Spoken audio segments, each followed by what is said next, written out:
ಶೌರ್ಯ ಸರ್, ಗಂಡ ಹೆಂಡತಿ ಪ್ರೀತಿಯಿಂದ ಮದುವೆ ಆಗಿ ಅವರ ಪ್ರೀತಿಗೆ ಬಾಂಧವ್ಯಕ್ಕೆ ಅದನ್ನೆಲ್ಲ ಹಂಚ್ಕೊಳ್ಳೋಕೆ ಒಂದು ಮಗು ಹುಟ್ಟುತ್ತೆ. ಆ ಮಗುನ ಹೊಟ್ಟೆಲಿರ್ಬೇಕಾದ್ರನ್ನೇ ಸಾಯಿಸಿದಾಳೆ.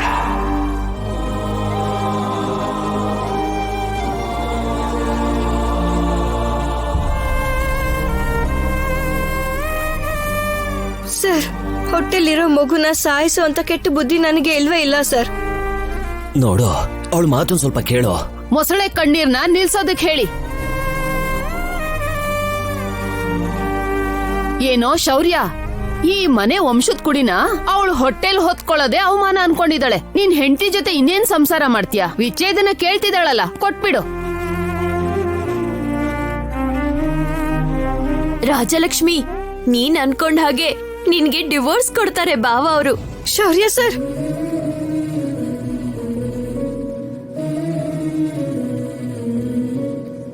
ಶೌರ್ಯ ಸರ್, ಶೌರ್ಯ,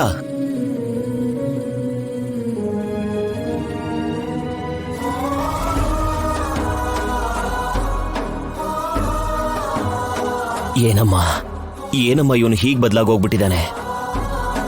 ಅದು ಕಾರಣ ಅಣ್ಣ ಅಲ್ಲಪ್ಪ. ಇಲ್ಲೋಡಿ, ಈ ರಾಕ್ಷಸರು. ಇದೊಳ್ಳೆ ಚೆನ್ನಾಗಿದೆ. ಮಧ್ಯದಲ್ಲಿ ನಾನೇನ್ ಮಾಡ್ದೆ?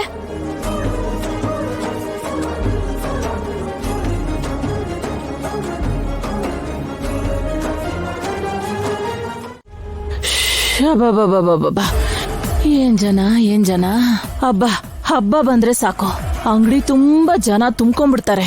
ಮತ್ತೆ ಬಚ್ಚಿಟ್ಕೊಂಡಿರೋ ದುಡ್ಡೆಲ್ಲ ಖರ್ಚು ಮಾಡ್ಬೇಕಲ್ವಾ? ಚಿಕ್ಕಮ್ಮ, ಎಲ್ಲಿ ಹೋಗ್ಬಿಟ್ಟಿದ್ದೆ? ಹೇಳ್ದೆ ಬೇರೆ ಹೋಗಿದ್ಯಾ. ಫೋನ್ ಕೂಡ ಎತ್ತಾ ಇರ್ಲಿಲ್ಲ, ಮನೇಲಿ ಕೂಡ ಎಲ್ಲೂ ಇರ್ಲಿಲ್ಲ. ಇವಾಗ ಆದ್ಯ ಬಂದು ಎಲ್ಲಿ ನನಗ್ ಟಾರ್ಚರ್ ಕೊಡ್ತಾಳಂತ ಎಷ್ಟು ಭಯ ಆಗಿತ್ತು ಗೊತ್ತಾ ನಿನ್ಗೆ? ಏನಿಲ್ಲ ಚಾರು, ನಾಳೆ ಕಾರ್ತಿಕ ಪೌರ್ಣಮಿಗೆ ಇಲ್ಲೋಡು ಈ ಬಟ್ಟೆಗಳನ್ನ ತಗೊಳ್ಳೋಣ ಅಂತ ಹೋಗಿದ್ವಿ. ಹೌದಾ? ಎಲ್ಲಿ ನನಗೇಂತಂದ್ರೆ ತೋರ್ಸು. ನಿನಗ್ಯಾಕೆ ಬಟ್ಟೆ? ಭವಾನಿ ಮಾಲೆ ಹಾಕೊಂಡಿದ್ಯಲ್ಲ, ಈ 41 ದಿನಾನು ನೀನ್ ಈ ಮಾಲೆಯಲ್ಲೇ ಇರ್ಬೇಕು. ಮತ್ ಯಾರಿಗೆ ತಂದಿದ್ದು ಬಟ್ಟೆನ? ನನಗೆ, ನಮ್ ಯಜಮಾನ್ರಿಗೆ, ನನ್ ಮಗನ್ಗೆ, ಆಮೇಲೆ ಅಮ್ಮಂಗೂ ಕೂಡ ತಂದ್ವಿ. ಇಲ್ಲೋಡು, ನನ್ ಸೀರೆ ತೋರಿಸ್ತೀನಿ, ಹೇಗಿದೆ ಅಂತ ಹೇಳು. ನೀನ್ ಏನ್ ತಂದ್ರು ಸಖತ್ತಾಗಿರತ್ತೆ ಚಿಕ್ಕಮ್ಮ. ಹೌದು, ಈ ಸೀರೆಗೆ ಎಷ್ಟ್ ಕೊಟ್ಟೆ? 50,000 ಅಷ್ಟೇ ಚಾರು. ಅಷ್ಟೇನಾ? ಇಷ್ಟೆಲ್ಲ ಆಸ್ತಿಗೆ ಒಡ್ತಿ ಆದ್ರೂನು ಬರೀ ಇಷ್ಟೇ ದುಡ್ಡು ಕೊಟ್ಟು ತಂದಿದ್ಯಾ? ಆಸ್ತಿ ನಮ್ ಕೈಗ್ ಬಂದಿರೋ ಮೊದಲನೇ ವರ್ಷನೇ ಜಾಸ್ತಿ ಖರ್ಚು ಮಾಡಬಾರ್ದು ಅಂತ ಏನೋ ಆ ಸೀರೆ ತಗೊಂಡ್ ಬಂದೆ ಚಾರು. ಹೌದು ಪಾಪ, ತುಂಬಾ ಅಡ್ಜಸ್ಟ್ ಮಾಡ್ಕೊಂಡಿದ್ದಾಳೆ. ಬ್ಲೌಸ್ ಪೀಸ್ ಕೂಡ ಕೇವಲ 20,000ನೇ. ನೋಡು, ನನಗೆ 4 ನಾರ್ಮಲ್ ಸೀರೆ ತಗೊಂಡಿದ್ದಾಳೆ. ಒಂದೊಂದು ಎಷ್ಟು ಗೊತ್ತಾ? 1,000 ರೂಪಾಯಿ. ಹೋಗಮ್ಮ, ಬರೀ ಇದೆ ಆಯ್ತು ನಿಮ್ದು.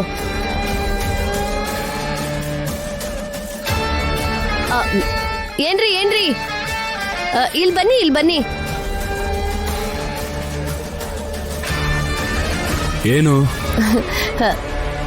ತಗೊಳ್ಳಿ, ನಿಮ್ಗೊಂದ್ ಸರ್ಪ್ರೈಸ್. ಏನದು? ಹಬ್ಬಕ್ಕೆ ನಿಮ್ಗೋಸ್ಕರ ಬಟ್ಟೆ ತಗೊಂಡೇರಿ. ಇಲ್ಲೋಡಿ, ನೋಡಿ. ನನ್ ಗೊತ್ತಿಲ್ದಿರೋ ತರ ಹೋಗಿ ಬಟ್ಟೆ ತಗೊಂಡು ನಾನೇನು ಹೇಳ್ಬಾರ್ದು ಅನ್ನೋದಕ್ಕೆ ಸರ್ಪ್ರೈಸ್ ಅಂತಿದ್ಯಾ? ಒಳ್ಳೆ ಪ್ರಶ್ನೆ ಕೇಳಿದ್ರಿ ಚಿಕ್ಕಪ್ಪ. ಹೇ, ಸುಮ್ನಿರೆ. ಏನ್ರಿ ಇದನ್ ನೋಡಿ, ಹೇಗಿದೆ ನಿಮ್ ಬಟ್ಟೆ ನೋಡಿ. ಇಲ್ಲೋಡಿ, ಖರ್ಚಿಗೆಲ್ಲೂ ತಲೆ ಕೆಡ್ಸ್ಕೊಳ್ದೇ ಇರೋ ತರ ತಗೊಂಡಿದ್ದೀನ್ರಿ. ಎಷ್ಟು ಖರ್ಚಾಯ್ತು?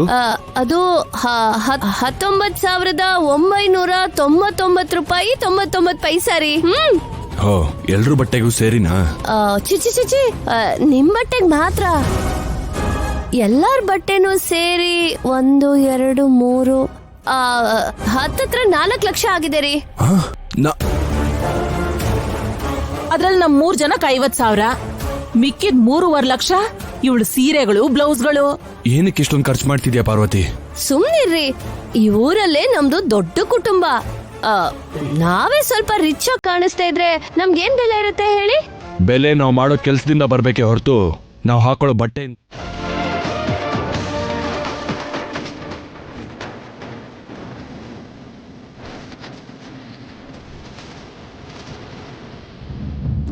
ಸರ್ ನನ್ನ ಬೈಯೋದು, ನಾನ್ ರಿವರ್ಸ್ ಆಗೋದು, ಅದಾದ್ಮೇಲೆ ನಾನ್ ಎಮೋಷನಲ್ ಆಗೋದು.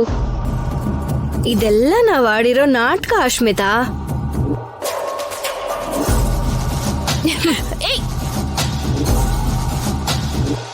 ಇಲ್ಲಿ ನೋಡಿ ಸರ್, ನಿಮ್ ಬಗ್ಗೆ ನಾನು ಮಾತಾಡಿರೋದೆಲ್ಲ ಈ ಫೋನಲ್ಲಿ ಇದೆ.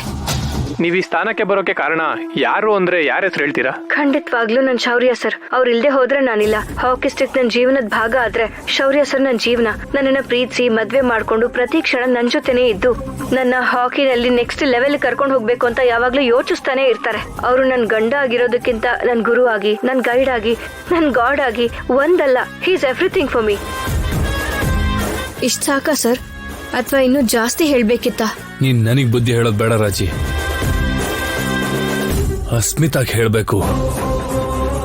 ನನಗ್ ಕೆಲ್ಸ ಇದೆ, ನನ್ ಫೋನ್ ನನಗ್ ಕೊಡಿ, ನಾನು ಹೋಗ್ಬೇಕು. ಇನ್ನು ಎಷ್ಟ್ ದಿನ ಈ ತರದ್ ಕೆಲ್ಸ ಮಾಡಿ ನಿನ್ನ ನಿಜವಾದ ಬುದ್ಧಿ ತೋರಿಸ್ತೀಯ? ಸ್ವಲ್ಪ ಮನುಷ್ಯರ ತರ ಇರೋದ್ನ ಕಲಿ. ನಿನ್ಗೇನಾದ್ರೂ ಅನ್ಬೇಕು ಅಂದ್ರೆ ನನಗ್ ನನ್ನ ಫ್ಯಾಮಿಲಿ ನೆನ್ಪಾಗ್ತಾರ ಅಷ್ಟೇ. ಸುಮ್ನೆ ಹೋಗು.